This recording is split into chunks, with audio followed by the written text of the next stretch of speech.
Facebook hosted a call with reporters Tuesday to offer updates on election-related issues on the platform. CNET senior producer Dan Patterson was on the call. Joins me now to discuss it. Just get out of it. What did we learn? We learned that Facebook takes this very seriously. So we learned that Facebook is going to reduce the distribution of content on suspect pages and suspect types of content. They were pretty adamant that we don't want to limit free speech and we don't want to limit people's ability to say things on the platform. At the same time, we want to make sure that there isn't viral distribution of stuff that is patently false. So they will. So then what the meaning of this phrase reduced distribution matters a lot. If it's not censoring, what are they doing?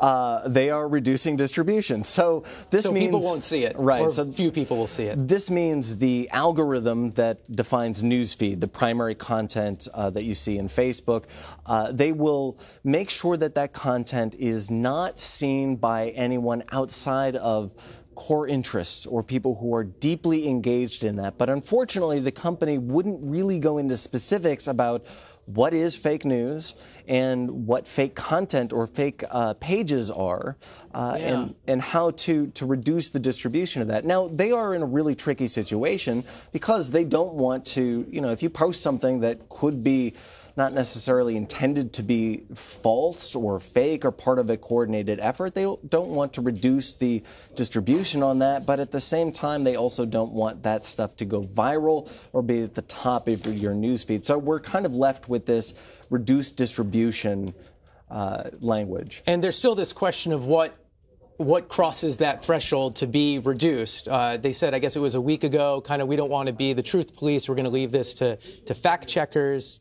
Is that where it's still at, or how are they even trying to determine what is problematic?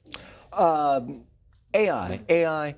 So the company, if you go back to with skepticism, Mr. Zuckerberg's comments all throughout the spring, Facebook, as well as almost every other company in Silicon Valley, is deeply invested in machine learning and artificial intelligence. I did ask during the call, is this a magic bullet? And they said, well, we're working with law enforcement agencies and we're doing all kinds of other things to make sure that it is not just artificial intelligence that will check what fake news is and reduce this distribution. They're also hiring 20,000 people to fact-check content, but there's no indication of the status of these employees. Are these full Facebook employees? Are they outside contractors, much like Facebook used with journalists last year?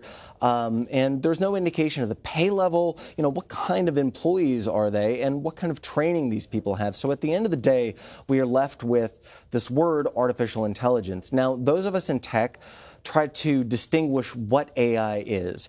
And is this just an algorithm that is based on if-then statements, or is this some sort of neural net that does what we call recursive learning, that is learning from mistakes and kind of figuring things out on its own to determine what is good and what is bad inside the system? In my own feed, I saw someone post something negative about The Last Jedi, and underneath, Facebook asked me if this was hate speech. So I suspect they still have a ways to go, unless they're really big supporters of Star Wars. It might be hate speech. So we won't get there. We don't have the time. There's two intersecting things here, right? There's fake news and election meddling. On the election meddling front, there's some steps they're taking with ads.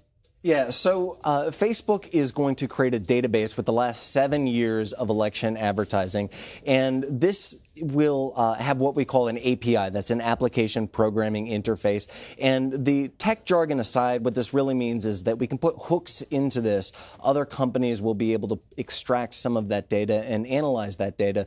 That really should have a pretty interesting effect on understanding who is advertising and how they're advertising in terms of elections. This seemed to be a very sincere effort. And I think that the one thing that really stood out from this call was Facebook doubling down on advertising in the system. Of course, this goes to their core business model, so that Facebook is taking this seriously is a pretty strong signal. Okay. Dan Patterson, thanks so much. A lot more to talk about.